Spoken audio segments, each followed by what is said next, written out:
Hey guys, what's up? Itchla coming back to ya with another episode of Car Rides Witchla. And I probably had something else that I wanted to talk about, but right as I was leaving the house, I don't know, I'm just trying to talk like that. Right as I was leaving the house,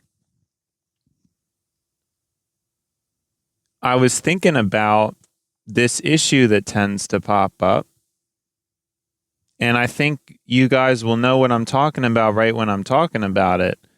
People in general, most people seem to have an aversion to doing things repetitively. So if you are a person and you have to do something repetitively, you typically get bored or tired of it pretty quickly. And I don't know the ins and outs as to why this is the case. I'm sure there was some kind of ancient reasoning. I'm sure. But I think in this day and age, it's a little bit confusing because then you have people who they're doing stuff in terrible ways just to avoid repetition or to avoid the lack of novelty. The most striking example of this is with food, because obviously there's tons of people who they can't stand eating the same thing over and over again, unlike me, because I don't even really care. Personally, not only do I eat the same meal every day, but I drink the same drink every day, just water.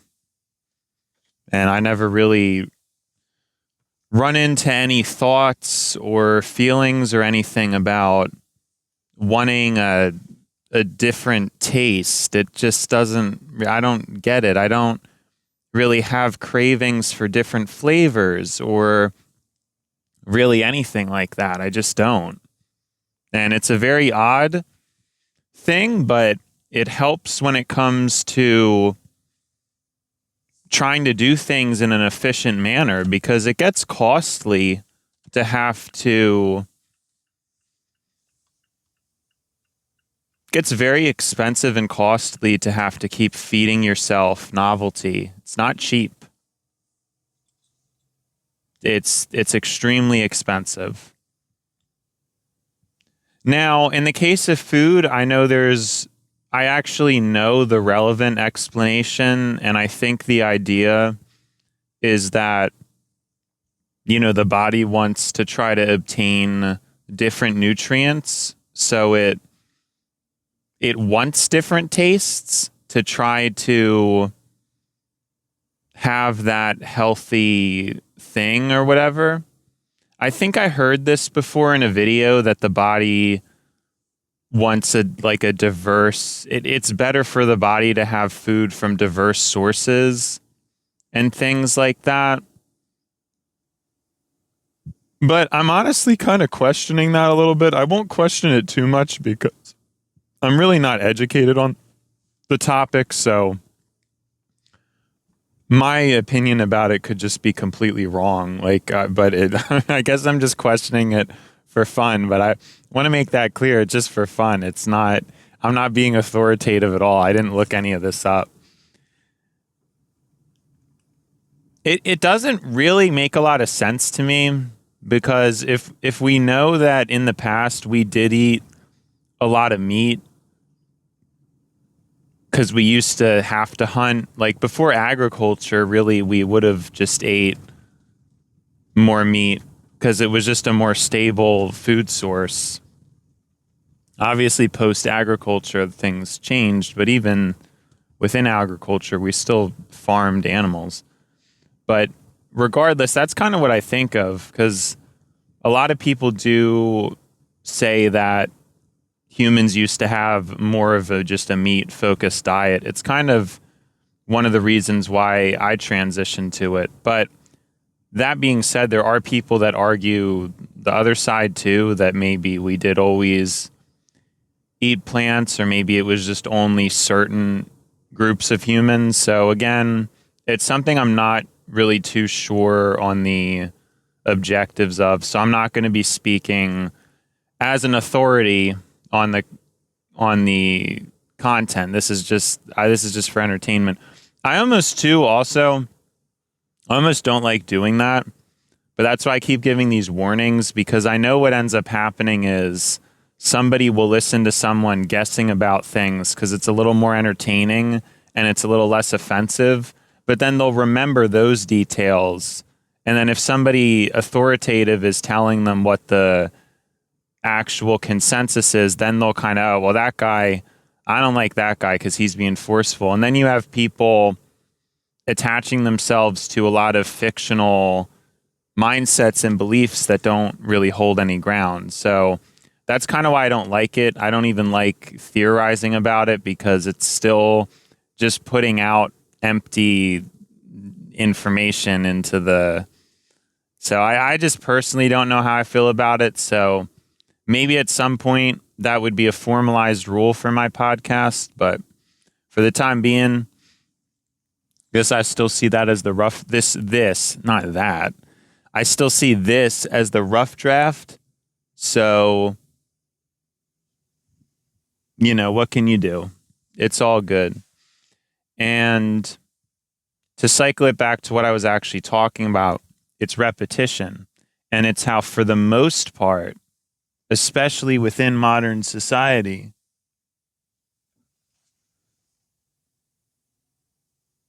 it really does not benefit people to be addicted to novelty, like, at all. Like, it's not even... I don't even think it's remotely beneficial. I'm sure there's situations where you could argue that in modern society, being bored of repetition could be a good thing, but it really does not make a lot of sense. I mean, the way our lives play out, a lot of people get bored of routine and will switch jobs and switch careers and do all this crazy back and forth. And it's a horrible system. It's a horrible system. It's not...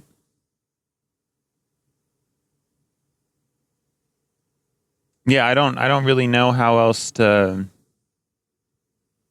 If you are able to find a company and work at that one place for your whole life, or work at one career your whole life, you truly become an expert at that specific job, and most importantly, that specific location.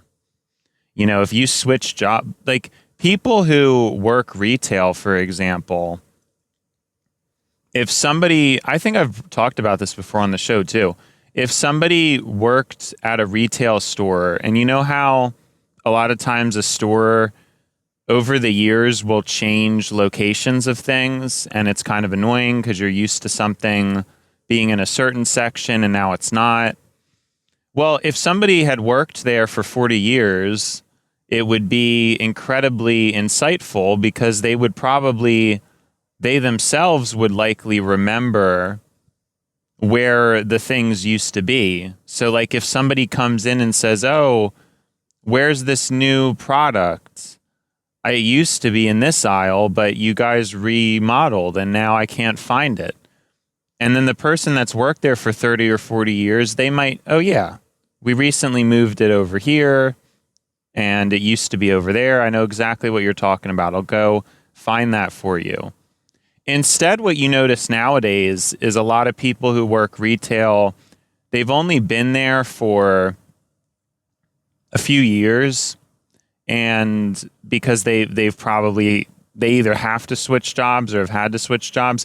I think in the past you didn't have to switch jobs. You could work retail and hypothetically work it for your entire life, and you might not have a lavish life, but you could definitely still just pay bills. It wasn't like you couldn't pay bills. If you just bought a cheap car, lived in cheap housing, you would be fine.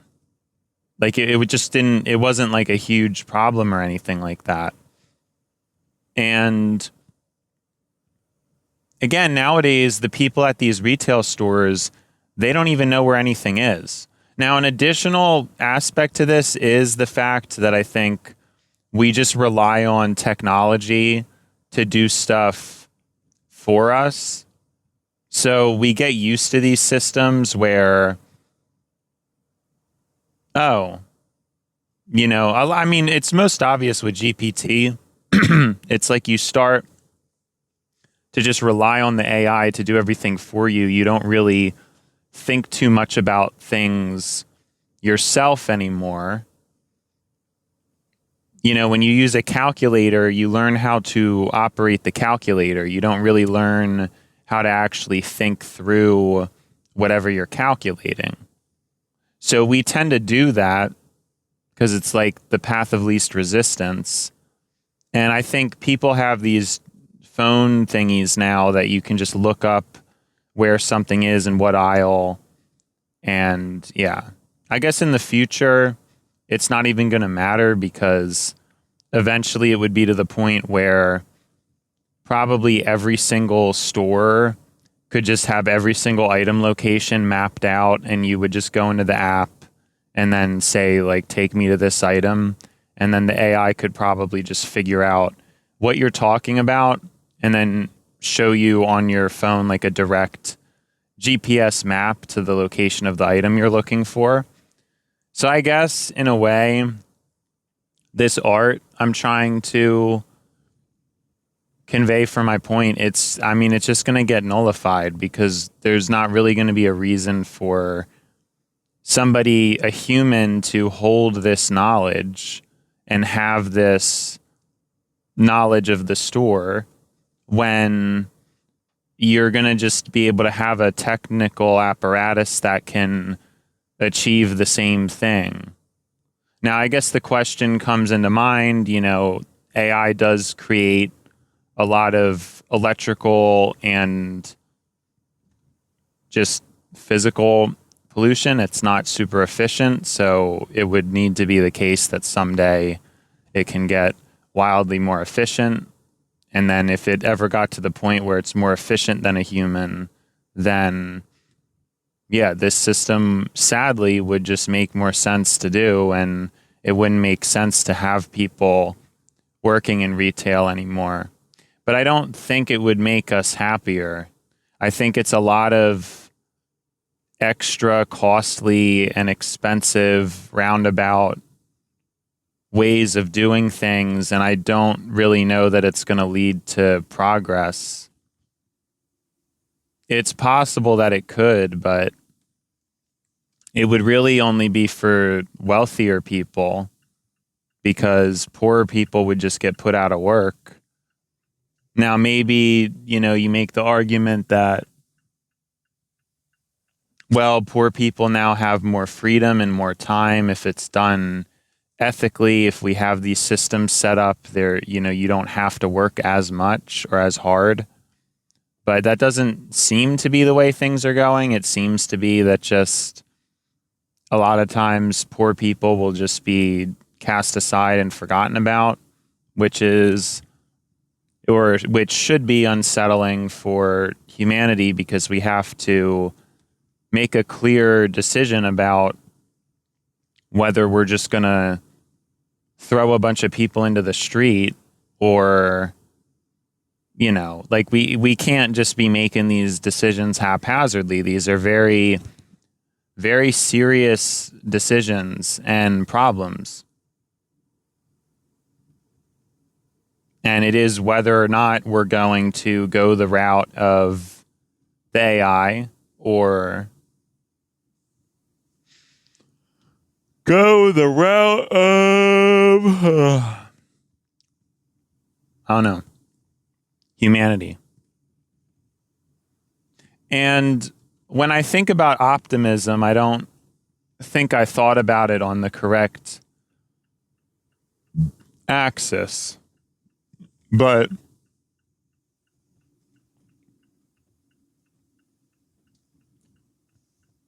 The correct axis is tasteful optimization. I don't really think I want to create the perfect world anymore. I think that what we would want to create is a world that may still contain some human inefficiencies, some human unoptimizations, and keep things tasteful. I think about how when I was a child, I used to create a lot of art that was junk. It was trash. It wasn't good art, but, you know, children used to really engage with things a lot. I mean, I made so many different things. I interacted with so many different things as a child. It was super common for this to be the case. I think everybody I knew did the same. And nowadays, children are just surrounded by screens, which, bear in mind, these screens are of a much higher quality than the screens even. Like, when I was a child, a TV was like a box TV, and flat screens were like, you know, not something everybody even had. And like the flat screens back then pale in comparison to modern day flat screens. So it's like back then the stimulation we had was low. The stimulation we had was so low. I don't even understand. Like, even if we watch TV, it was not that stimulating. It just wasn't.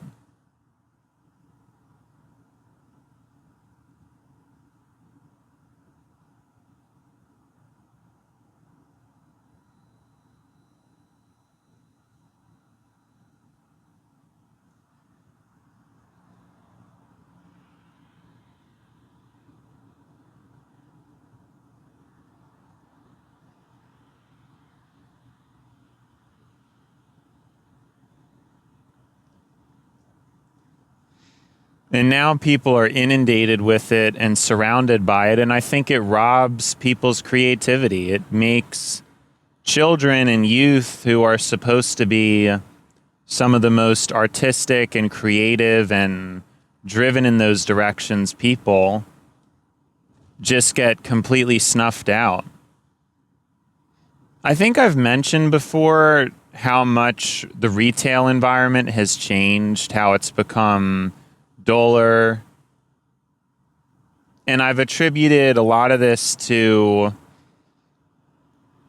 the fact that we all look at our phones now. And so the physical stores are obviously, they're not going to put as much effort into displays or making things look a specific way or anything like that. And that's due to the fact that everybody else is always just looking at their phone, but also that the workers themselves are just trying to put stuff on shelves and then go to their phone for TikTok, because that's really a bigger joy at this point. You know, whereas in the past, most people would actually take an interest in setting up their shop, setting up the store, thinking about what to stock. Nowadays, it might just be, oh, well, what toys are trending? Let's just put these out here. And then I'll go take my break to go back on my phone. That's basically the attitude. It's not really living in the present.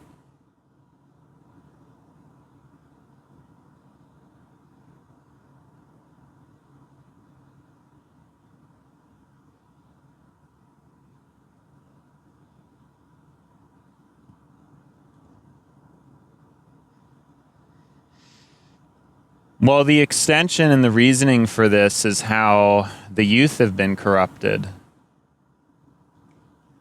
I think by giving children technology at this degree, it is insane and ridiculous. I mean, when I was a kid, they made claims that video games rotted your brain. I remember my librarian in elementary school telling us that once. Oh, over the summer, you still have to do something. You still have to read books. You can't just be on screens all the time because it'll actually rot your brain. It'll make your brain... And I remember her saying that because, see, I always cared about this stuff even as a child. I always did. I always, listened, and I think she was being legitimate about it. I think it's probably a true thing that if you're a child and summer vacation, you do absolutely no mental enrichment, that's probably not a good thing. And she was probably dramatizing it a bit by saying your brain would be rotten as a result of it. But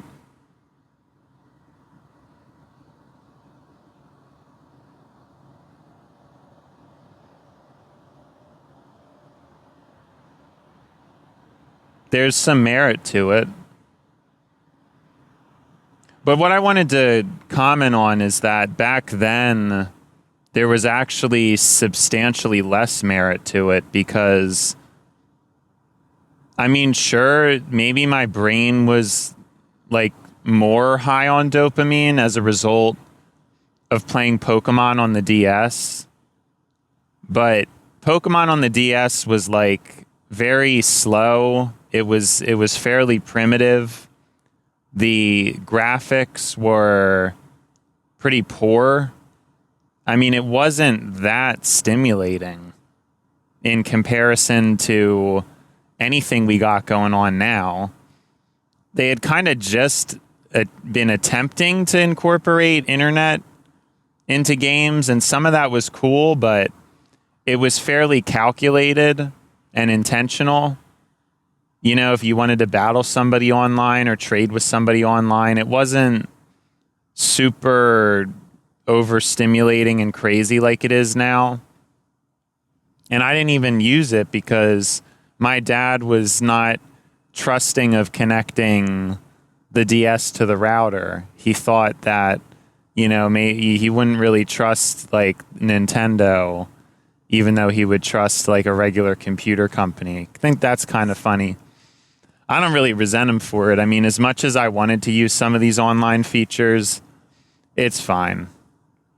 It's fine, Dad. I don't. It's not, it doesn't faze me that you didn't let me do it. But that's the thing is, a lot of times it wasn't even connected to the internet. So you're playing this game that's slow, and there's still a decent amount of mental work going on in the game. You're doing a good amount of longer form reading, and you're experiencing art because there was a lot of pixel art. The sprites for a lot of these things, people sat there and drew each move animation, I'm pretty sure. I mean, they may have, and each art, Pokemon sprite, they were drawn. And so I think exposure to that was actually a really good thing versus now they went to 3D models and it's just these 3D model blobs that don't really mean anything and that nobody really had to design to the same degree or extent or whatever. I just realized I forgot my other water bottle at home, but that is not a problem. Yeah, that's fine.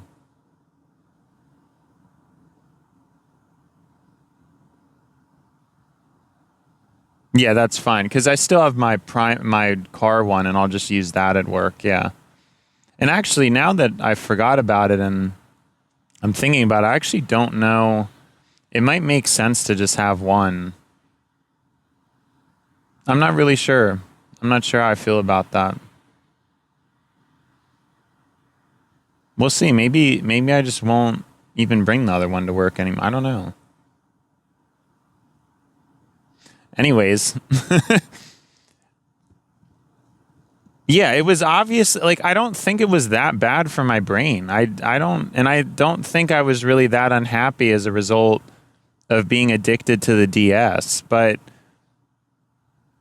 the addiction to the phone, a lot of the stuff was, a lot of the things that I find, and I think I've talked about this, is the environmental generation of a phone versus an offline video game. If you are playing a mainstream video game, you have a physical copy, and it's also easily accessible, the ROM file for it, so you could emulate it at a later date. There's no crazy updates. Everything is very organized. The environment you're engaging with will always be there. If you ever want to re-experience something, you can pretty easily. But now we have a period of time where there is just a ton of lost experiences.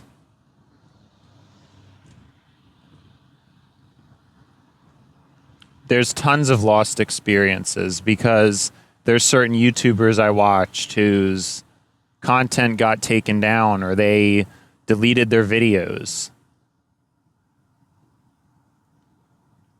This used to happen in some way, but it wasn't anything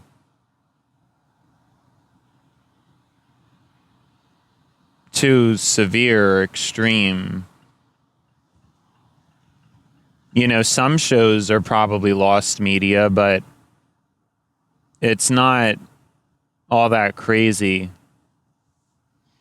But once phones came on the market with apps and updating became such a thing, a lot of stuff got lost. A lot of the games I played on iOS, I don't know that all of them continued to get updated. And so there's that lost nostalgia. There's an environment that was generated, a video I watched that I can't go back and watch again. And that isn't the same as the content I consumed when I was younger, where it was just all the Pixar movies or something. And of course, Pixar movies are never going to get lost. So if I wanted to re-engage with the thought or the memory or the feeling, if I rewatch those movies, they bring you back to that place. And I think that's an important thing. And you can't do that anymore because you lose the videos. Short form content only accelerates this to an insane degree where you don't remember what you watch.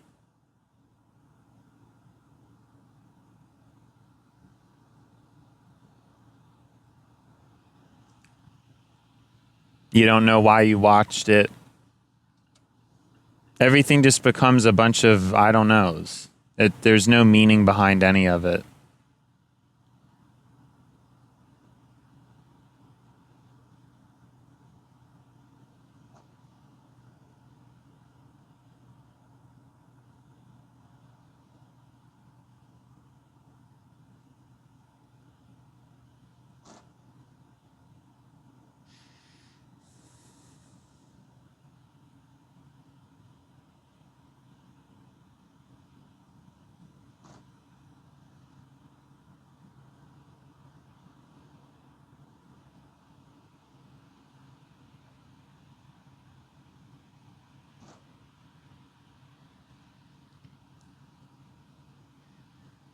So what does this come back to? What's the main common theme with all this?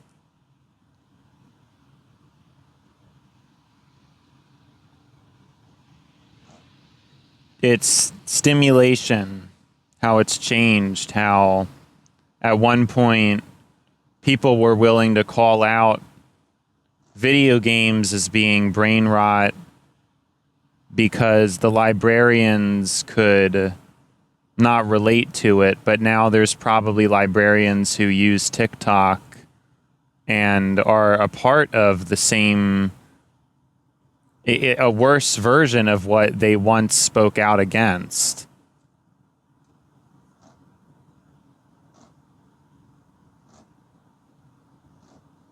And it seems like that's kind of what's happened, is that video games were this slightly strange, gate-kept thing that not everybody could relate to. So it was easy to vilify, when it's in all likelihood that, especially depending on the game, some of those games were far less destructive for the mind than what we have now.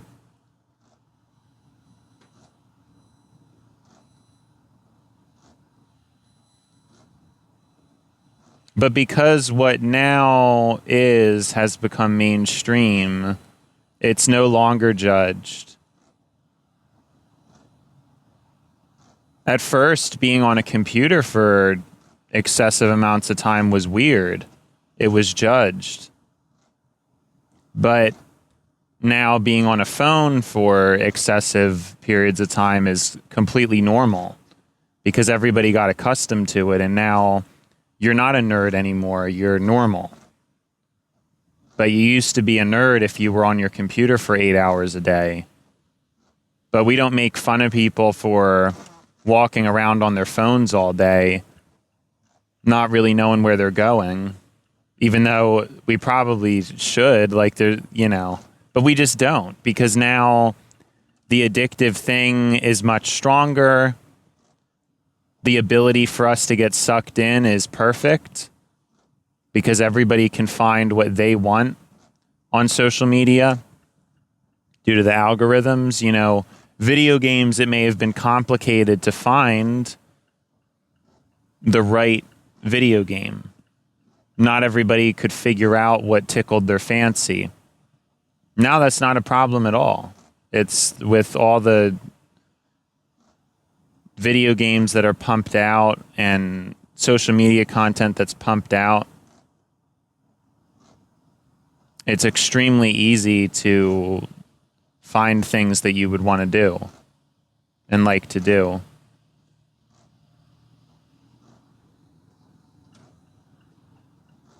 Don't have to put in any effort.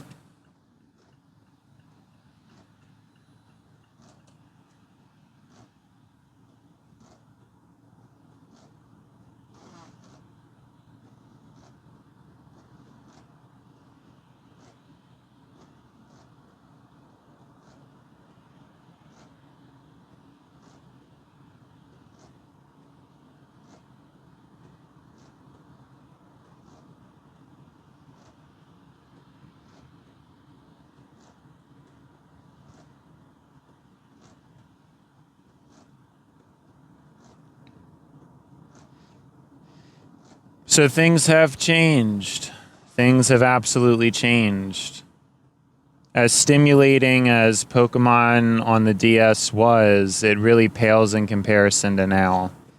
Although I think in my case, it was good that I was exposed to the internet in the way I was. It was probably not optimal. I should have had more structure or guidance, but my parents were old, so they didn't really get it. But as for somebody who really has definitely taken more of a liking to words and absorption of information, the information age has been very fun. It's been very good for me. I think I'm using it to one of its higher potentials.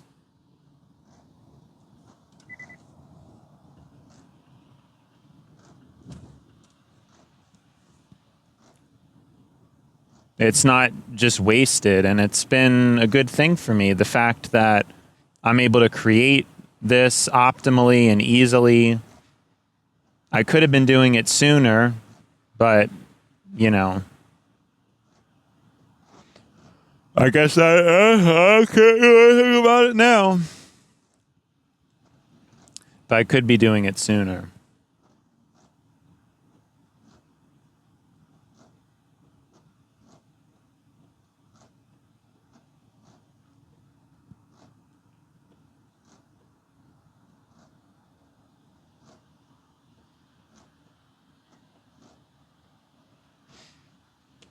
I think a lot of people are very fast to put labels on other people, like they have no life or this or that.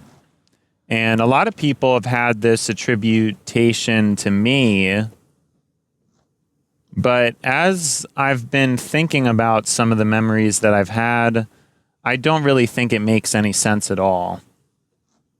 I mean, I didn't start working as soon as other people. I still have never gone to school, but I've done a decent amount of traveling. I've met people I've met online.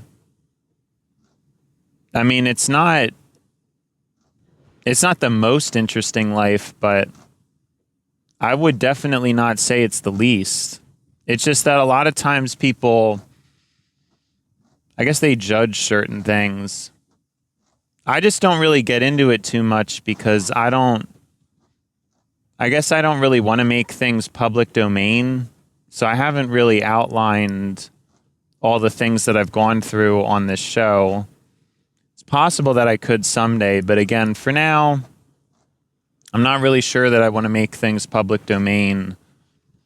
It's just not something that I'm interested in. But I've been through a lot. I've dealt with a lot of different kinds of people. And I definitely have stories to tell. I just think oftentimes these stories are not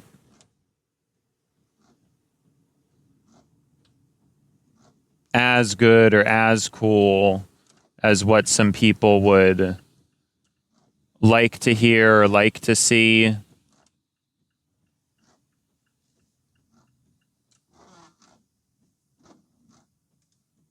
A lot of people expect a life to be full of vacations and full of lots of fun, and there's these perfect ideas, but who knows if those ideas are even what's actually best.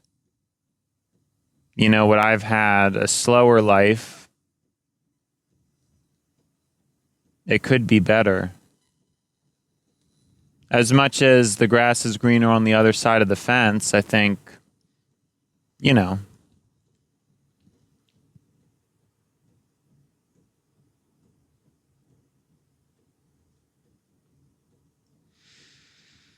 a lot of this stuff I've only come to appreciate now that I'm older, which is ironic because I always thought it would be the other way around. I always thought since I didn't start working sooner, I would have came to resent it. But it's actually been the opposite. It's actually the older I get, now I see how special it is that I was just given a kind and normal upbringing and not one with people down my throat or people being strict about things.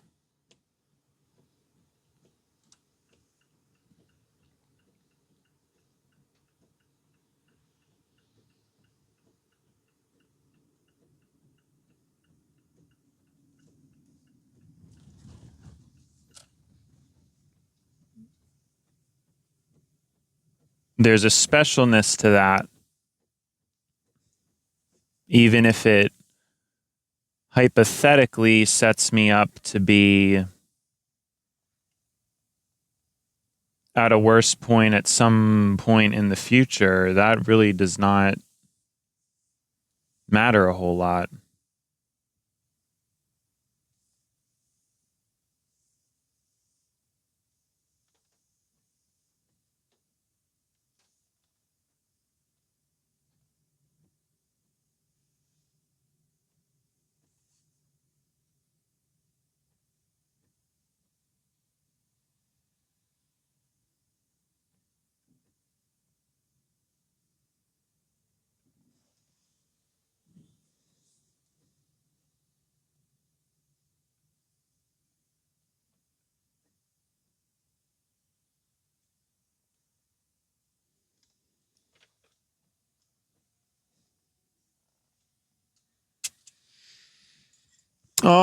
right. Well, what do you know?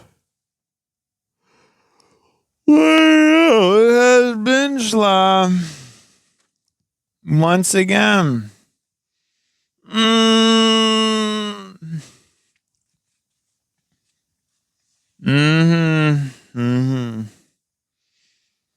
Now let's see here. Let's get our things together.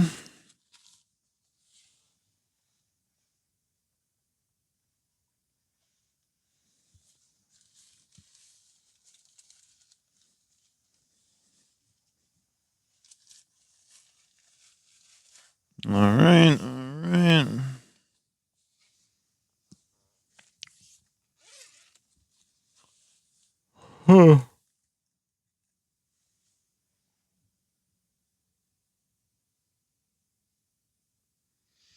Well, it's been Schla, and now it's time to buy Schla. So, see ya, Schla.